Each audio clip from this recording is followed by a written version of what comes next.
আচ্ছা, আজকে আমরা দেখব এমএস এক্সেলে ফাংশনের ব্যবহার। তো ফাংশন জিনিসটা কি বা এটা আমাদের কোথায় কাজে লাগে সেটা জানার আগে যেটা আমরা একটু দেখে নেব সেটা হচ্ছে ফর্মুলা। ফর্মুলা মানে কি কি কোন ক্ষেত্রে আমাদের ফর্মুলা ব্যবহার করতে হয় এক্সেলে সেটা আমরা একটু দেখে নেব। তাহলে ধরো আমরা একটা স্যাম্পল ওয়ার্কশিট খুলেছি, যেখানে কি আমরা দেখতে পাচ্ছি যে কোনো একটা নির্দিষ্ট ক্লাসে স্টুডেন্টদের এখানে মার্কস দেওয়া আছে, মানে কোনো এক্সামের মার্কস তাদের এই শিটটার মধ্যে ফিল আপ করা আছে। তো আমরা দেখতে পাচ্ছি যে প্রত্যেকজন স্টুডেন্টের কিছু ইনফরমেশন এখানে রাখা রয়েছে, যেরকম তার নাম, বাবার নাম, ক্লাসের roll number, address, age, phone number এরকম রয়েছে। আর তাদের যে বিভিন্ন সাবজেক্ট আছে সেই সাবজেক্টে তাদের প্রাপ্ত নম্বর লেখা আছে। এবার দেখো, প্রত্যেকজন স্টুডেন্টের 6টা করে সাবজেক্ট রয়েছে। তাহলে 6টা করে সাবজেক্টের মধ্যে সে প্রত্যেকটা সাবজেক্টে কত করে নম্বর পেয়েছে সেটা এখানে ইন্ডিভিজুয়ালি তার নামের পাশে প্রত্যেক কটা সাবজেক্টের এগেনস্টে লেখা রয়েছে। এবার আমি যদি তার সবকটা সাবজেক্টের যে প্রাপ্ত নম্বর সেটার মোট নম্বর বার করতে চাই, মানে আমি যেখানে টোটাল মার্কস যদি ক্যালকুলেট করতে চাই, তাহলে আমায় কি করতে হবে? বলা হচ্ছে যে আমাকে এই সবকটা মার্কসকে, ইন্ডিভিজুয়াল মার্কসকে অ্যাড করার কথা আমাদের, মানে প্লাস করার কথা। তাহলে যার আমি মার্কস বার করতে চাইছি তার যেখানে আমি তার টোটাল মার্কস লিখতে চাইছি সেই সেলটাকে আমি আগে সিলেক্ট করতে হয়। করে আমরা আগেও দেখেছিলাম যে একদম ফর্মুলা বারে গিয়ে, এই যে ওপরে যেখানে এফএক্স বলে লেখা আছে এটাকে বলা হয় ফর্মুলা বার। ফর্মুলা বারে গিয়ে আমায় এই টোটাল মার্কস ক্যালকুলেট করার জন্য ফর্মুলা লিখতে হয়। তাহলে খুব ইজি এখানে ফর্মুলা। টোটাল মার্কস মানে কি? আমাদের এই তার 6খানা সাবজেক্টের ইন্ডিভিজুয়াল মার্কসগুলো যোগ করার কথা। তাহলে 6খানা সাবজেক্টের ইন্ডিভিজুয়াল মার্কসগুলো যেই যেই সেলে রয়েছে সেই সেলের নামগুলো আমরা মেনশন করে তাদের মাঝখানে প্লাস চিহ্ন দেওয়ার কথা। আর আরেকটা জিনিস আমরা দেখেছিলাম কি, যে কোনো ফর্মুলা লেখার আগে আমাদের ইকুয়াল টু সাইন দিয়ে স্টার্ট করতে হয়। তাহলে ইকুয়াল টু সাইন দিয়ে আমি বলছি কি, যে এর যদি আমি টোটাল মার্কস বার করতে চাই, ফার্স্ট যার রোল নাম্বার 1 যে, তাহলে তার আমার কি, তার বাংলার নম্বর যেটা কিনা রয়েছে G2 সেলে, প্লাস তার ইংলিশের নম্বর যেটা কিনা রয়েছে H2 সেলে, প্লাস তার এডুকেশনের নম্বর, প্লাস তার হিস্ট্রির নম্বর, প্লাস তার জিওগ্রাফির নম্বর, প্লাস তার ইকোনমিক্সের নম্বর। তাহলে তার বাংলার নম্বর রয়েছে G2 সেলে, ইংলিশের নম্বর রয়েছে H2 সেলে, এরকম ভাবে প্রত্যেক কটা সেলের তার ইন্ডিভিজুয়াল সাবজেক্টের নম্বর রয়েছে। তাহলে আমি যদি টোটাল বার করতে চাই, তার টোটাল মার্কস বার করতে চাই, তাহলে আমায় কি করতে হবে? প্রত্যেক কটা সেলের নাম এখানে মেনশন করে দিয়ে তাদের মধ্যে প্লাস প্লাস সাইন দেওয়ার কথা আমার। এইটা করে যদি আমি ইকুয়াল টু বলে এইটা লেখার পর আমি যদি এন্টার প্রেস করি কিবোর্ডে, তাহলে আমার এখানে তার টোটাল মার্কসটা চলে আসার কথা। তাহলে এইটা গেল আমাদের ফর্মুলার সাহায্যে কোনো একটা স্টুডেন্টের টোটাল মার্কস বার করার পদ্ধতি। এবার বলা হচ্ছে যে আমরা এই যে ফর্মুলা আমরা এতখানি লিখলাম, এই বিভিন্ন সেলের নাম্বার আলাদা আলাদা করে মেনশন করলাম, আমাদের কাছে যদি কোনো একটা পদ্ধতি থাকে যার সাহায্যে আমরা খুব সহজেই এই বারবার এই সেলের নাম মেনশন না করে খুব সহজেই আমি যদি তার টোটাল মার্কসটা বার করতে পারতাম, তাহলে সেটা আমাদের কাছে অনেক বেশি ইজি হতো। এই ক্ষেত্রেই আমাদের কাজে লাগে হচ্ছে এক্সেলে ফাংশন। তাহলে ফাংশন আমরা কাকে বলছি? বলা হচ্ছে, মানে আমরা বলছি যে ফাংশন হলো প্রিডিফাইন্ড কিছু ফর্মুলা, মানে ফাংশনটাও এক ধরনের ফর্মুলা যেটা কিনা আগে এক্সেলে ডিফাইন করে দেওয়া আছে। তাহলে বলা হচ্ছে যে ফাংশন হলো প্রিডিফাইন্ড কিছু ফর্মুলা যাদের নির্দিষ্ট নাম আছে, মানে প্রত্যেক কটা ফাংশনের একটা নির্দিষ্ট নাম আগে থেকেই ঠিক করে দেওয়া আছে। এক্সেলে ফর্মুলার পরিবর্তে আমরা ফাংশন ব্যবহার করে অনেক সহজে এবং দ্রুত গতিতে বিভিন্ন ক্যালকুলেশনের কাজ করতে পারি। তাহলে আমরা দেখি যে এইখানে আগেরবার যেখানে কিনা আমরা এই বারবার সেলগুলোর নাম মেনশন করে তাদের মাঝখানে প্লাস সাইন দিয়েছিলাম, এটা যদি আমাদের কোনো একটা ফাংশন থাকতো যার সাহায্যে এই কাজটাই অনেক সহজে করতে পারতাম, তাহলে আমাদের অনেক ইজি হতো। তাহলে এরকম কোনো ফাংশন আছে কিনা আমরা এবার দেখবো। তাহলে বলা হচ্ছে যে এক্সেলে প্রিডিফাইন্ড একটা ফাংশন আছে যার নাম হলো সাম। এবার ফাংশন লেখার নিয়ম হলো ফাংশনের নাম লিখে ব্র্যাকেটের মধ্যে তার আর্গুমেন্ট লিখতে হয়। মানে আমরা কোন সেলের ওপর এই ফাংশনটাকে ইমপ্লিমেন্ট করব সেই সেলের যে আমরা রেঞ্জটাকে বলে দিই সেটাকে বলা হয় আর্গুমেন্ট। তাহলে আমাদের কি প্রয়োজন, আমাদের এই G2, H2, I2, J2, K2 আর L2 এই সবকটা সেলের সাম বা যোগফল দরকার। তাহলে আমরা যদি এই সাম বলে লিখে ব্র্যাকেটের মধ্যে G2 কোলন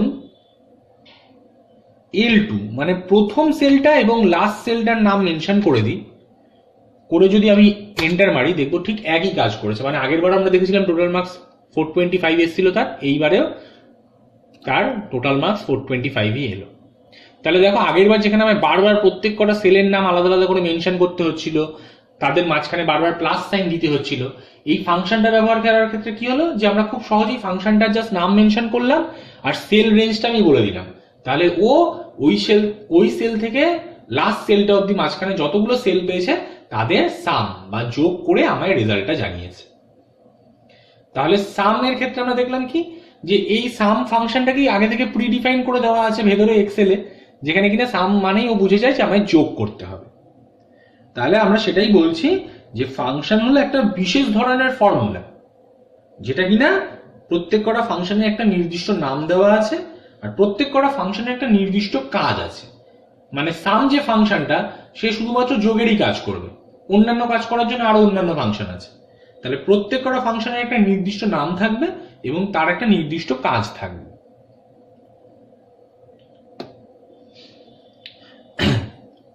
এবার এমএস এক্সেলে আমাদের এই ফাংশনগুলোকে বিভিন্ন ক্যাটাগরিতে ভাগ করা হয়েছে, মানে এর বিভিন্ন টাইপ আছে।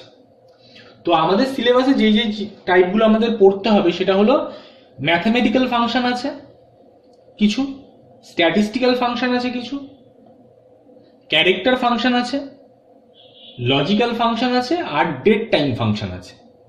তাহলে প্রথমে আমরা ম্যাথমেটিক্যাল ফাংশন আমাদের কি কি আছে সিলেবাসে সেগুলো আমরা একটু দেখে নেব। তাহলে একটা ম্যাথমেটিক্যাল ফাংশন আমরা অলরেডি দেখে ফেলেছি যেটা হলো এই সাম, মানে এই যোগের কাজ করছে, মানে ম্যাথমেটিক্যাল কাজ করছে। তাহলে সামটা হলো একটা ম্যাথমেটিক্যাল ফাংশন।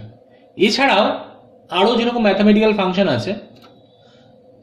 আচ্ছা, সামের ক্ষেত্রে আরেকটা জিনিস দেখে নিই, আগের বার আমরা কি করেছিলাম যে সেলের অ্যাড্রেস মেনশন করে দিয়েছিলাম সামের মাঝখানে। প্রত্যেকবার যে সেলের অ্যাড্রেস মেনশন করতে হবে এরকম কোনো মানে নেই। আমরা চাইলে এরকম যে কোনো একটা ক্যালকুলেটরের কাজের মতো আমি সাম ফাংশনকে ব্যবহার করতে পারি। আমরা যদি সাম বলে এরকম ধরো পরপর 4,5,6 বলে ব্র্যাকেট ক্লোজ করি, আমায় কিন্তু ও সাম ফাংশনটা টোটাল কত হয় সেটা দেখাবে। তাহলে দেখো 4, 5 আর 6 ছিল, তার যোগফল 15 আমায় এই সেলে দেখিয়েছি। যেই সেলে বসে আমি লিখেছিলাম সেই সেলে ওর যোগফলটা আমাদের দিয়েছে।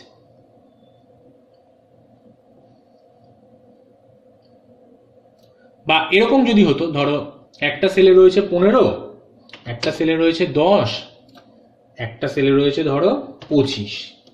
এবার আমি এখানে তার একটা কিছু সাম বের করতে চাইছি। তাহলে আমি যদি ইকুয়াল টু দিয়ে সাম লিখে সব কটা সেল নাও নিই, আমি ধরো নিলাম A1, কমা দিয়ে নিলাম C1 বলে এন্টার মারলাম, তাহলে আমি শুধু A1 আর C1 মানে দেখো 15 + 25 যোগ করে 40 এলো। এবার এর সাথে যদি আমি আবার কমা দিয়ে কোনো একটা সংখ্যাও বলে দিতাম, কোনো সেলের অ্যাড্রেস আর বলছি না, সংখ্যা যদি বলতাম, তাহলে দেখো A1 C1 এর সাথে 6 যে সংখ্যাটা আমি মেনশন করেছিলাম সেই 6 সংখ্যাটাকে যোগ করে দিয়েছে। A1 আর C1 প্রথমে যোগ হয়েছে, যাদের যোগফল পেয়েছি 40, তার সাথে আবার লাস্টে যে 6টা আমি মেনশন করেছি নাম্বার, সেই 6টাকেও যোগ করে আমার ফাইনাল রেজাল্টটা, ফাইনাল সামটা জানিয়েছে। আচ্ছা, আমরা চাইলে এখানে মাঝখানে এর সাথে কোলনও ইউজ করতে পারতাম। তাহলে কি হতো যে আমার A1 থেকে C1 অবধি যতগুলো সেল আছে তাদের মাঝখানে যা যা নাম্বার আছে সবগুলোকে যোগ করে লাস্টে তার সাথে আবার 6 সংখ্যাটা যোগ করত। দেখো 15 + 10 25, 25 + 25 50, তার সাথে আবার 6 যোগ করে লাস্টে আমি 56 পেয়েছি। তাহলে আমরা সব রকম মিলিয়ে মিশিয়েই আমি এই সাম ফাংশনকে ব্যবহার করতে পারি। আমরা সেলের নাম ইন্ডিভিজুয়ালি মেনশন করে দিতে পারি, সেলের রেঞ্জ বলে দিতে পারি, সেলের সাথে সংখ্যা মিশিয়ে তার যোগফল বার করতে পারি। তাহলে এই সাম ফাংশনটা আমার সব রকম ভাবেই কাজ করবে। নেক্সট যে ম্যাথমেটিক্যাল ফাংশনটা দেখব সেটা হলো প্রোডাক্ট বা গুণ।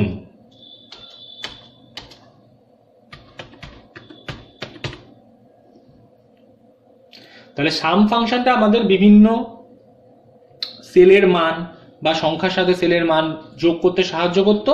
প্রোডাক্ট থেকে বুঝতে পারছি যে এটা গুণ করতে সাহায্য করবে। তাহলে এখানে বিভিন্ন সেলের মান বা সেলের সাথে কোনো পূর্ণ সংখ্যা গুণ করতে আমাদের এই ফাংশনটা সাহায্য করে। তাহলে ধরো আমি এইখানে নিয়ে নিচ্ছি, ধরো একটা নাম্বার দিলাম 5, 6 আর 10। এবার এই সেলে আমি করছি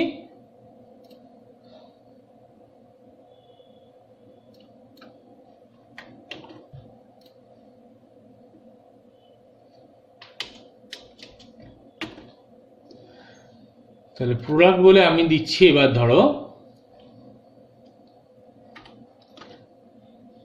A2 থেকে C2। তাহলে A2 থেকে C2 মানে 5-এর সাথে 6 যোগ হওয়ার কথা 30, 30-এর সাথে আরো 10 মানে 300 সময়ে রেজাল্ট দেখানোর কথা। দেখো এন্টার, দেখো 300 এখানে এলো।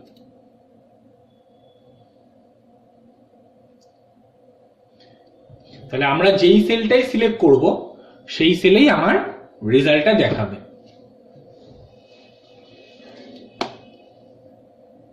তাহলে প্রোডাক্টের ক্ষেত্রে আমরা শুধুমাত্র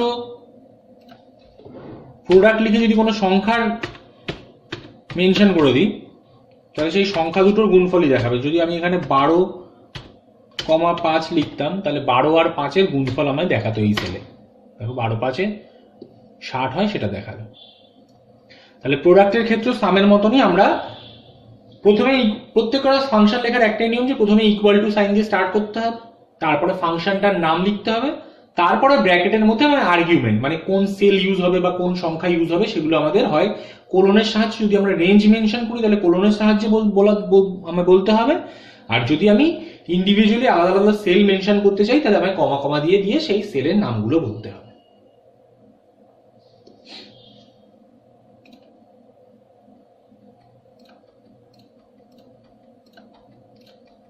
আচ্ছা, নেক্সট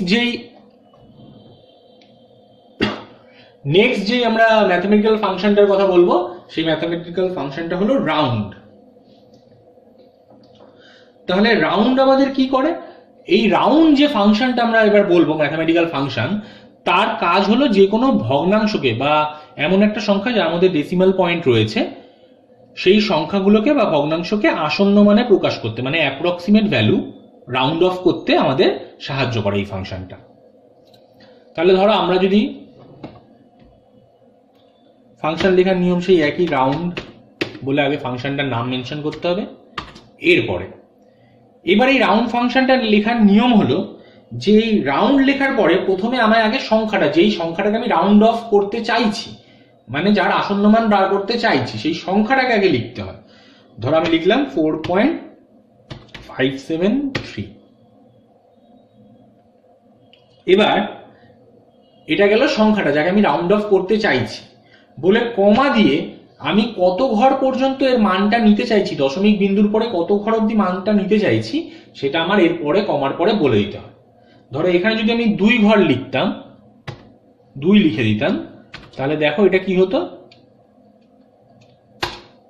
যে 4.573 ছিল সেটা 4.57 এলো।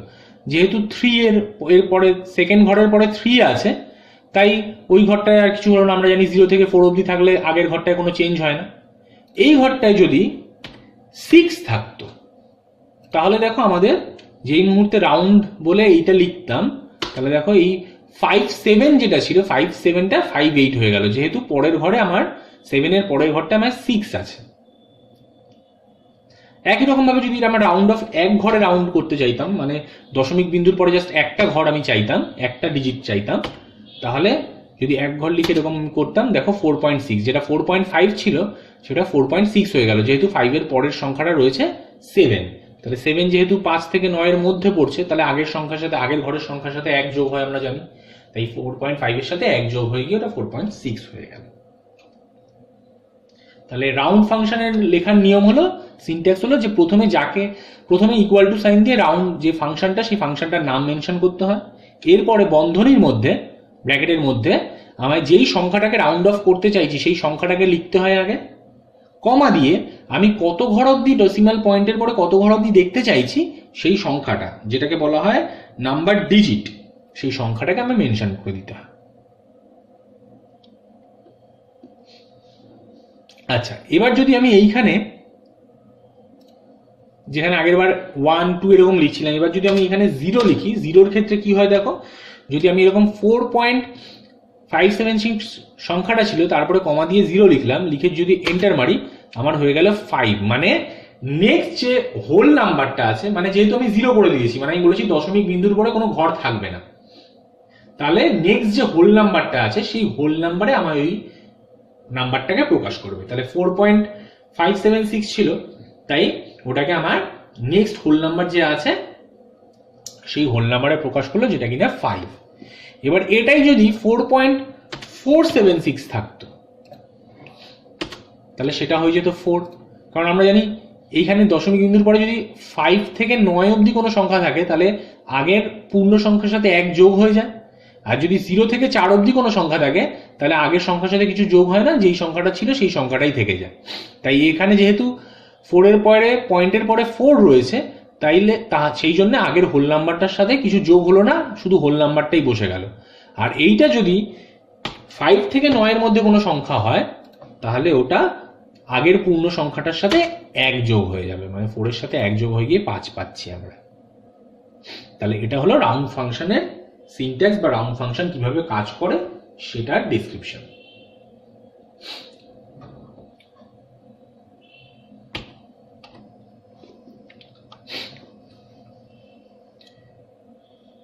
আচ্ছা, নেক্সট আমরা দেখব ক্যারেক্টার ফাংশন।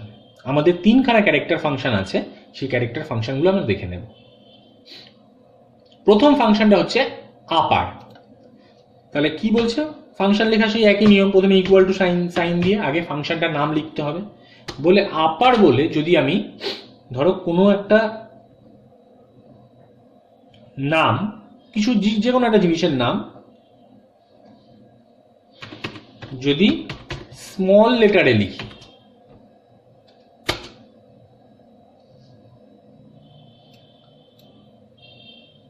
আচ্ছা এটাকে একটা জিনিস আমরা দিতে বলে গেলাম,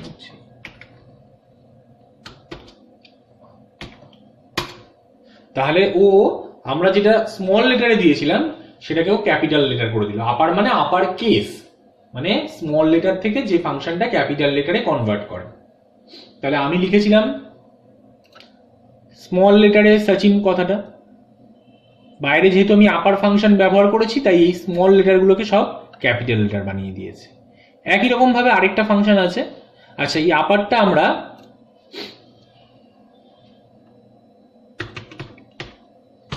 সেলের নাম মেনশন করেও করতে পারতাম। যদি আমরা এখানে এই সেলটার জন্য লিখতাম ইকুয়াল টু সাইন দিয়ে আপার বলে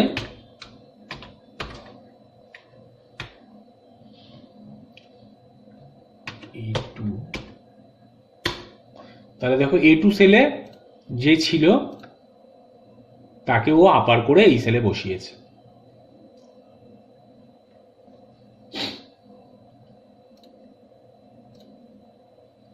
এবার দেখবো আমরা লোয়ার বলে একটা ফাংশন আছে, যে কিনা ঠিক উল্টো কাজটা করে, মানে ক্যাপিটাল লেটারকে ও স্মল লেটারে কনভার্ট করে দেয়। তাহলে আমরা যদি লোয়ার বলে লিখি সচিন,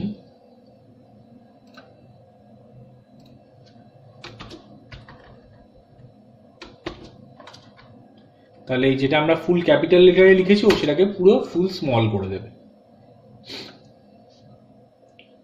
একই রকম ভাবে আমরা যদি সেলের নাম মেনশন করে দিয়ে দিই, দেখো লোয়ার বলে আমাদের B2 যে সেলটা আছে ওখানে রাহুলটা ক্যাপিটাল লেটারে রয়েছে, তাহলে আমরা যদি এখানে লোয়ার বলে B2 মেনশন করি তাহলে আমার B2 সেলে যে লেখাটা আছে সেটাকে ও লোয়ার করে এই সেলে দেখাবে, যেই সেলে আমি বসে ফাংশনটা লিখছিলাম। তাহলে আপার ফাংশন কি করছে, যে স্মল লেটারকে ক্যাপিটাল লেটার বানিয়ে দিচ্ছে, আর লোয়ার ফাংশন ঠিকঠাক উল্টোটা, মানে ক্যাপিটাল লেটারগুলোকে স্মল লেটার বানিয়ে দিচ্ছে।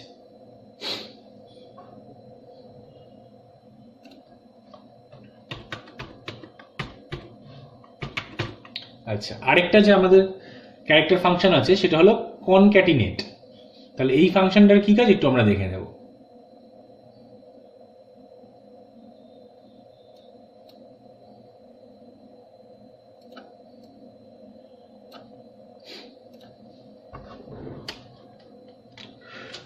বলছে কনক্যাটিনেট ফাংশনটা কি কাজ করে, বলছে মার্জ করার কাজ করে, মানে জুড়ে দেয়। তাহলে আমি যদি কনক্যাটিনেট বলে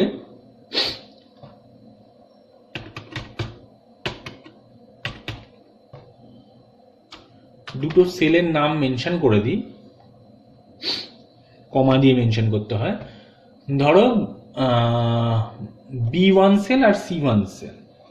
তাহলে B1 সেলে ছিল সচিন স্মল লেটারে লেখা, আর C1 সেলে ছিল তেন্ডুলকার স্মল লেটারে লেখা। তাহলে আমি কনক্যাটিনেট বলে যদি B1 আর C1 সেলটাকে মেনশন করি, আচ্ছা C1 সেলেই আমি ফাংশনটা লিখছিলাম, একটু গন্ডগোল হয়ে গেছে আমাদের। আমরা C1 সেলে বসেই C1 সেলের ফাংশনটা লিখতে গেছি।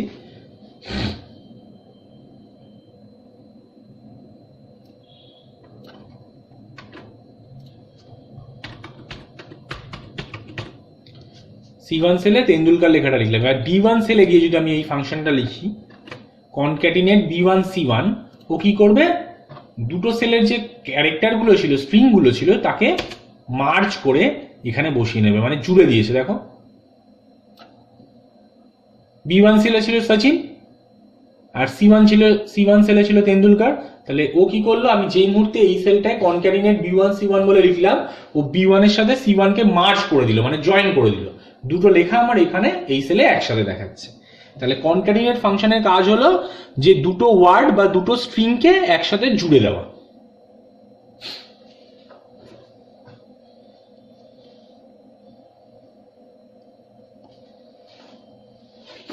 তাহলে আমরা দেখলাম, প্রথমে দেখলাম তিনটে ম্যাথমেটিক্যাল ফাংশন, তারপরে দেখলাম তিনটে ক্যারেক্টার ফাংশন।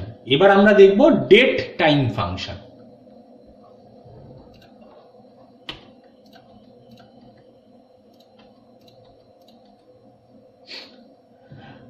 আচ্ছা, ডেট টাইম ফাংশনে কি বলছে, বলছে ডেট বলে একটা ফাংশন আছে,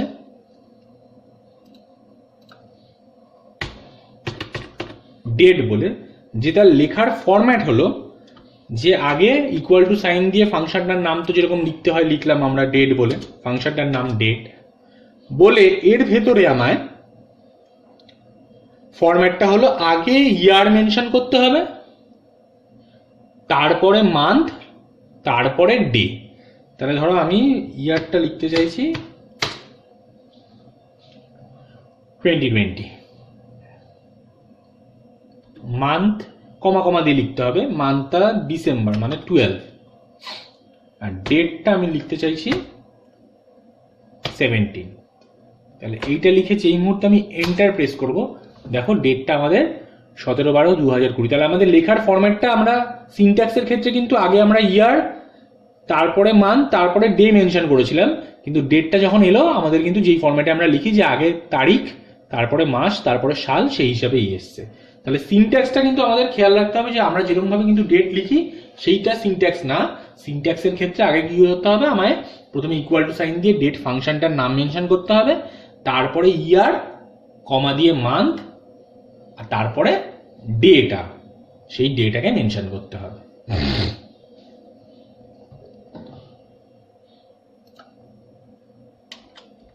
এখানে যদি আমি শুধু 90 লিখতাম, দেখো শুধু 90 যখন লিখছি তখন ও যেহেতু 90টাও বুঝতে পারছে ইয়ার, তাই 1990 ও নিজে থেকে করে নিচ্ছে।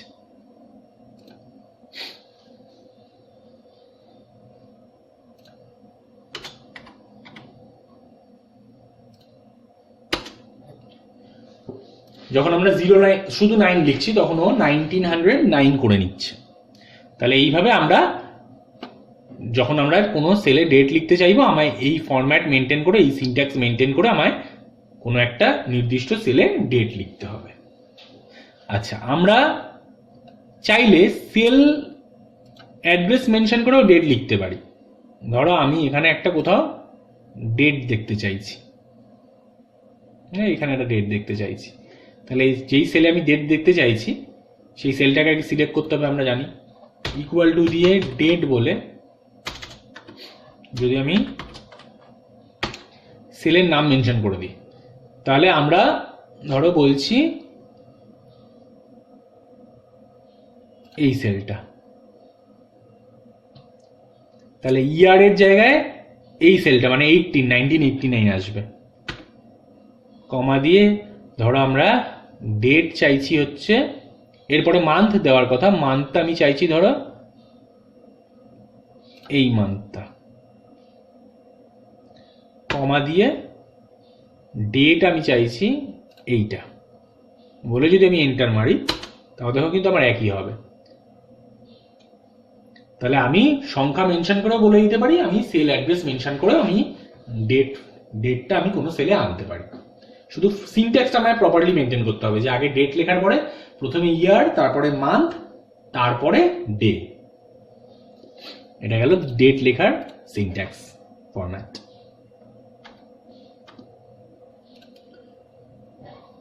নেক্সট আমরা দেখব নেক্সট যে ফাংশনটা সেটা হচ্ছে টাইম ফাংশন।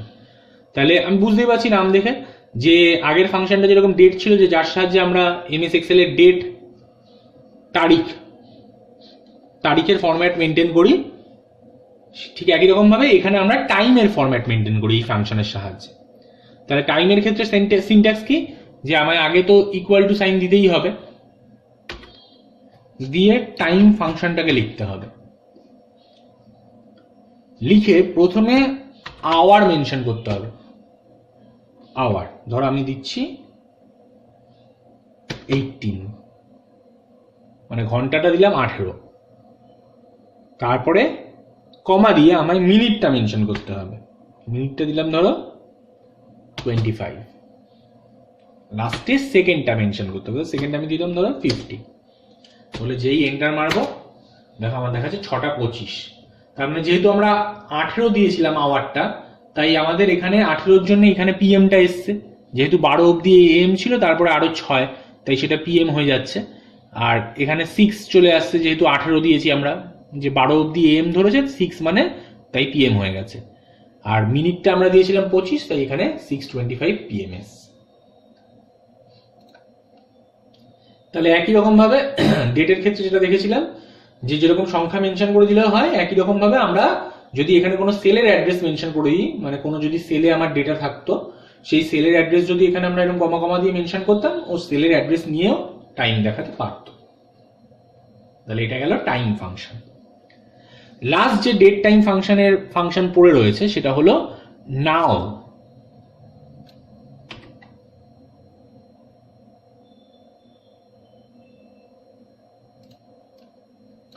তাহলে বলছে কোনো সেলে গিয়ে যদি আমি ইকুয়াল টু সাইন দিয়ে নাও বলে ব্র্যাকেট, এরকম ব্ল্যাঙ্ক ব্র্যাকেট, মানে ব্র্যাকেট ওপেন করলাম ক্লোজ করলাম, ভেতরে কিছু লিখলাম না, লিখে এরকম যদি লিখে আমি এন্টার মারি, তাহলে আমায় কি দেখাবে, যে আজকের ডেট এবং টাইম, মানে বর্তমান তারিখ এবং সময় এই ফাংশনের সাহায্যে কোনো সেলে দেখায়।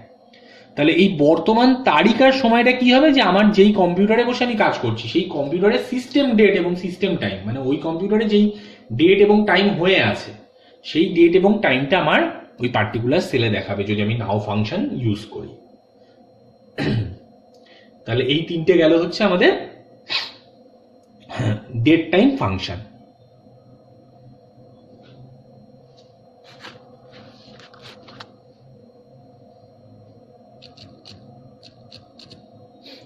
তাহলে আজকে এই অবধি থাক।